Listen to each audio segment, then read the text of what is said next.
Oke teman-teman, bismillahirrahmanirrahim. Assalamualaikum warahmatullahi wabarakatuh. Di sini saya akan menjelaskan materi yang selanjutnya, yaitu materi yang ketiga, sistem basis data. Nah, saya sendiri Syarifatus Sab'ah, NRP 20, dan Rizky Wahyudi, NRP 03, dan M. Nasirul Umam, NRP 02. Nah, karena materi yang pertama sama yang kedua sudah dijelaskan sama teman-teman saya, jadi saya akan menjelaskan tentang materi yang ketiga dari sistem basis data. Tujuan saya menjelaskan materi yang ketiga adalah memahami desain entity relationship diagram, yang kedua memahami mapping entity relationship ke skema relasi, atau yang ketiga memahami aturan dalam mapping.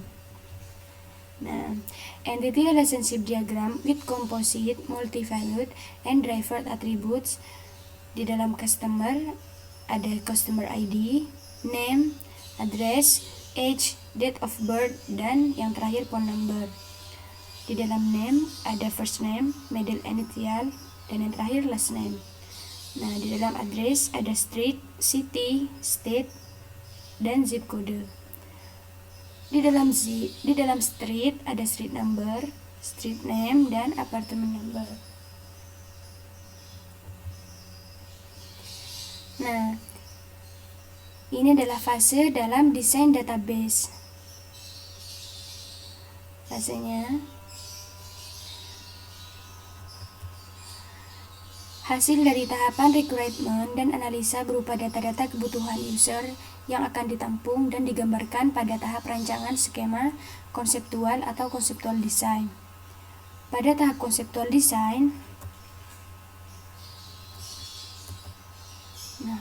konseptual design,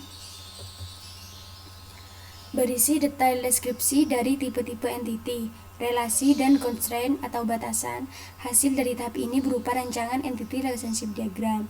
Nah, setelah entity relationship diagram yang dibuat dari rancangan skema konseptual database, perlu dilakukan proses mapping ke skema relasi agar database tersebut dapat diimplementasikan dengan relational DBMS atau RDBMS.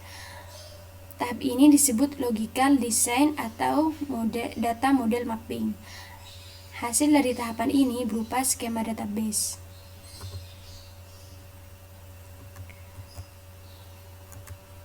Nah, ini dia logical design atau data model mapping.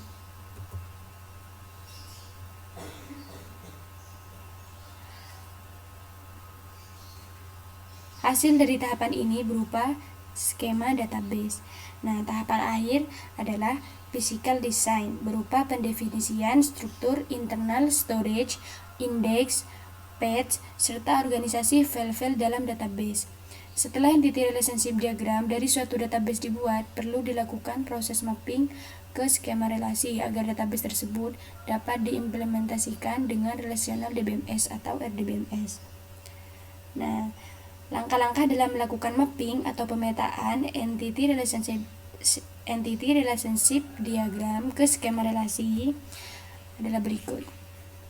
Nah, untuk melakukan mapping atau pemetaan dari skema entity relationship diagram ke skema relasi, terdapat langkah-langkah yang harus diperhatikan.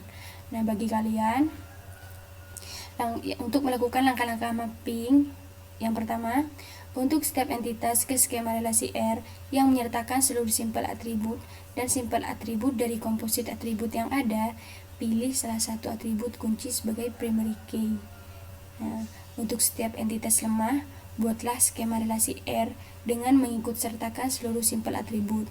Tambahkan primary key dari entitas quote-nya atau owner entity type yang akan digunakan sebagai primary key bersama partial key dari entitas lemah. Yang ketiga, untuk setiap relasi binary one-to-one, tambahkan primary key dari sisi yang lebih ringan ke sisi entitas yang lebih berat.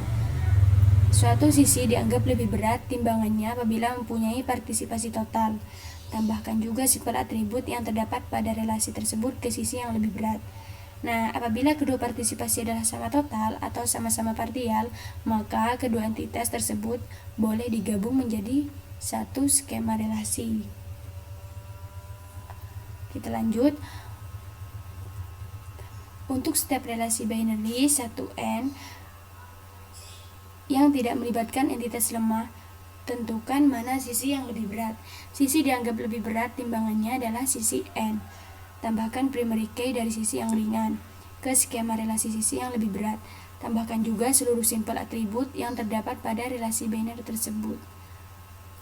Untuk step relasi binary Mn, buatlah skema relasi baru R dengan atribut seluruh simpel atribut yang terdapat pada relasi binary tersebut.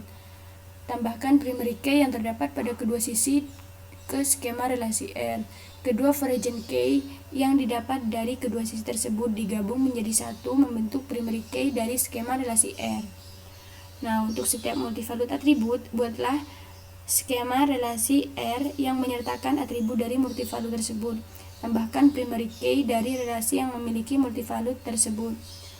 Kedua atribut tersebut membentuk primary key dari skema relasi R. Untuk setiap relasi N dengan N lebih besar 2, buatlah skema relasi R yang menyertakan seluruh primary key dari entitas yang ikut serta. Sejumlah N variant key tersebut akan membentuk primary key untuk skema relasi R. Tambahkan seluruh simpel atribut yang terdapat pada relasi NRI tersebut. Nah, diagram skema konseptual atau entity relationship diagram for the company schema diagram skema konseptual atau entity relationship diagram for the company schema. Ini dia. Kalian bisa lihat sendiri. Ada departemen, control, project, dependent, dan employee supervision. Kalau dipecah akan menjadi seperti ini. Nah, ini dia employee, department, deplocation, project, works on, dan dependent. Kalian bisa lihat sendiri di sini. Selanjutnya, nah ini contoh dari departemen. Di name, di number, dan ini RSN-nya dan date-nya. Nah, contoh dari departemen location, di number, dan di location. Ini dia contohnya. Dan ini works on.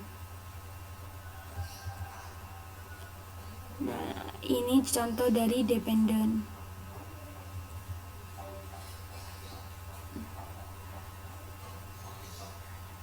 Dan yang terakhir project. Selesai. Semoga kalian bisa memahami apa yang saya jelaskan, dan mohon maaf apabila ada sedikit kesalahan atau kalian masih kurang mengerti. Nanti bisa komentar di bawah. Terima kasih. Bismillahirrahmanirrahim. Assalamualaikum warahmatullahi wabarakatuh.